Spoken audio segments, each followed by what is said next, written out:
오늘 세 번째로 입다의 전쟁에 대해서 생각해 보십시다. 이제 입다는 암몬과의 전쟁에 돌입하게 됩니다. 그런데 입다의 전쟁을 살펴보면 세 가지 특징이 있죠. 첫 번째는 대부분의 사사들이 이방 족속들과 전면적인 전쟁에 돌입하는 것과 달리 입다는 전쟁을 하지 않고 사신을 먼저 보내며 심리전을 이렇게 시작합니다.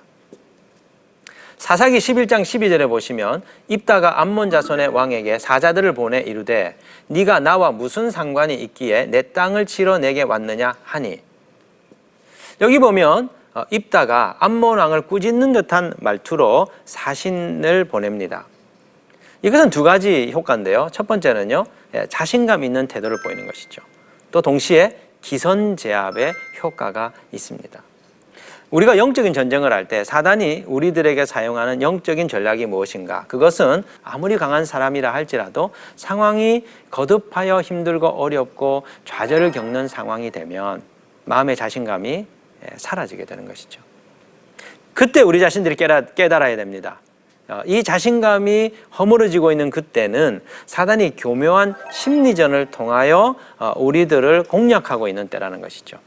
우리는 하나님의 그 진리의 말씀을 잊어버려서는 안 됩니다. 하나님의 일은 우리의 힘으로 하는 것이 아니라 하나님의 능력으로 하는 것이죠.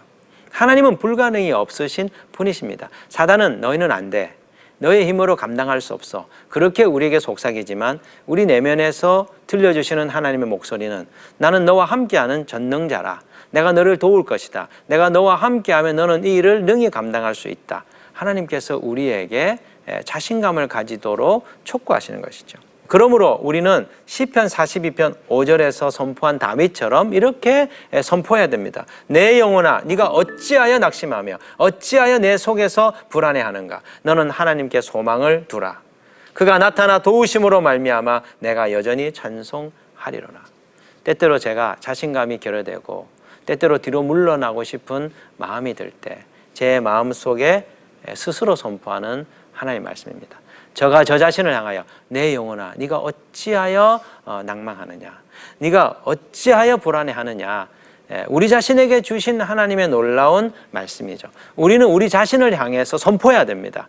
어둠의 세력들을 향하여 선포해야 됩니다. 우리를 누르고 우리를 힘겹게 하는 내면의 그 목소리가 잦아들 때 우리는 다시 이 약속의 말씀을 붙들고 일어나야 될 필요가 있는 것이죠. 두 번째로 입다는 진리로 이 암몬과의 전쟁에 들어갑니다. 암몬 왕은 지금 이스라엘을 침략하면서 자기 나름대로의 전쟁의 명분을 지금 설파하죠. 이스라엘이 출애굽 시절 옛 암몬의 영토를 침략하여서 빼앗았기 때문에 그것을 되찾으러 왔다는 것입니다. 사사기 11장 13절에 보면 암몬 자손의 왕이 입다의 사자들에게 대답하되 이스라엘이 애굽에서 올라올 때에 아르논에서부터 야복과 요단까지 내 땅을 점령했기 때문이니 이제 그것을 평화롭게 돌려달라 하니라. 빼앗긴 땅을 되찾기 위해서 지금 전쟁을 하러 왔다는 것이죠. 그런데 암몬 왕의 이 전쟁 구실은 허구요 거짓입니다. 왜 그렇습니까? 이스라엘이 출애굽할 때 암몬의 땅을 취한 적이 없기 때문이죠. 한마디로 말씀드리면 지금 암몬 왕은 지난 역사, 수백 년 전의 그 역사를 왜곡하고 있는 것입니다. 우리가 영적인 전쟁을 할 때 기억해야 될 중요한 사실은 사단이 쓰는 가장 강력한 무기가 거짓과 속임수이라는 것이죠. 사단은 아담과 하와를 유혹할 때 하나님께서 동산 모든 나무의 실과를 먹지 말라고 하더냐, 그 거짓과 속임수로 그들을 공략했습니다. 또 예수님을 광야에서 시험할 때 이 성전 꼭대기에서 뛰어내어 보라고 유혹합니다.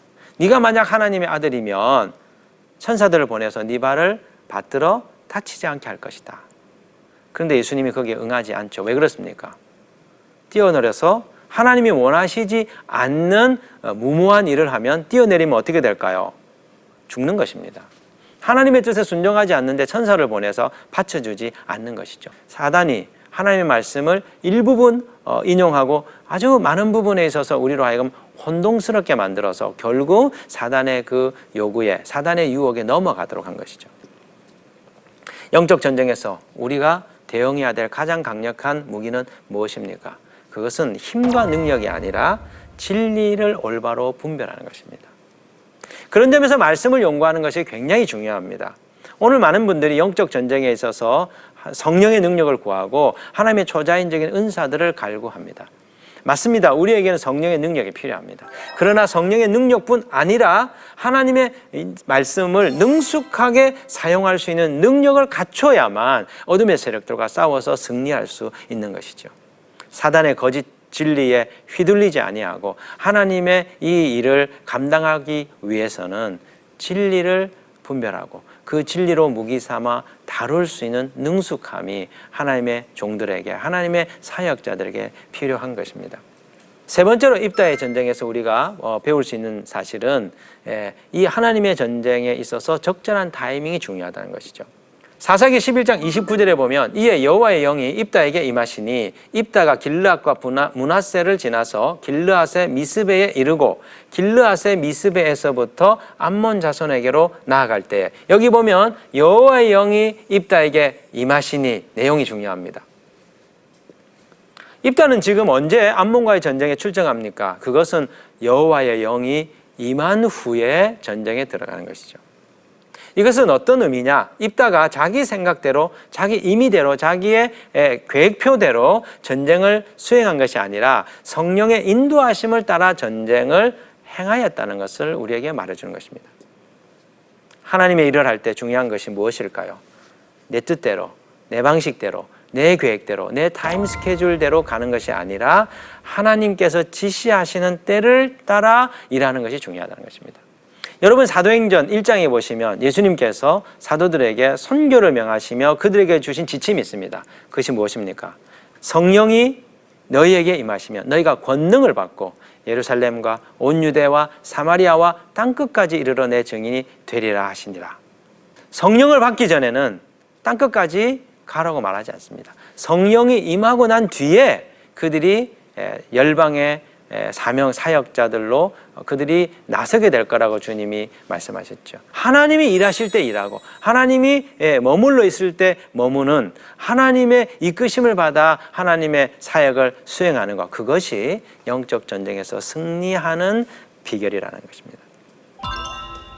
오늘 마지막으로 우리가 입다의 서원에 대해서 생각해 보겠습니다. 암몬과의 전쟁에 들어가는 입다는 하나님께 독특한 서원을 하지요. 그 서원의 내용이 무엇입니까? 사사기 11장 30절로부터 31절에 보면 자신이 전쟁에서 승리하고 돌아오게 하시면 자신을 맞이하러 나오는 그 사람을 하나님께 번제로 드리겠다는 것입니다. 그러면 그는 왜 서원을 한 것일까요? 아마도 우리가 추측해 보건대 이 입다의 서원은 좋은 의도임에도 불구하고 하나님의 일에 인간적인 열심을 더하는 문제가 있었던 것이죠. 종종 우리가 은혜 받고 하나님께 헌신하는 경우들이 있습니다. 은혜 받고 선교사로 헌신하거나 은혜 받고 신학교에 들어가겠다고 하나님께 자신을 드리는 경우들이 있습니다. 그런데 하나님의 분명한 사인과 하나님의 분명한 인도하심이 아닌 빗나간 열심으로 하나님을 위하여 이런 일들을 행하겠다라고 헌신할 때 그것이 많은 사람들에게 상처가 되고 많은 사람들이 어렵게 하는 경우들이 종종 있는 것이죠. 입다의 섣부른 헌신의 결과가 어떠하였습니까? 가족에게 평생 지울 수 없는 상처를 남기게 되죠. 그의 외동딸을 죽음에 넘겨주게 되는 아주 비참한 결과를 그가 맞이하게 됩니다. 사사기 11장 34절 35절에 보면 입다가 미스바에 있는 자기 집에 이를 때에 보라 그의 딸이 소고를 잡고 춤추며 나와서 영접하니 이는 그의 무남 동료라. 입다가 이를 보고 자기 옷을 찢으며 이르되 어찌할꼬 내 딸이여 너는 나를 참담하게 하는 자요 너는 나를 괴롭게 하는 자 중에 하나로다. 내가 여호와를 향하여 입을 열었으니 능히 돌이키지 못하리로다 하니. 한번 생각해 보십시오. 입다가 전쟁에서 승리하면 누가 가장 먼저 그를 영접할까요? 아마도 그의 가족들이 그 전쟁의 승리를 기뻐하며 그의 아버지, 그의 남편을 환영하기 위하여 나왔을 것입니다. 그런데 입다는 섣부른 서원을 통해서 하나밖에 없는 딸을 죽음으로 내몰게 된 것이죠. 여러분, 혹 하나님께 서원한 적이 있으십니까?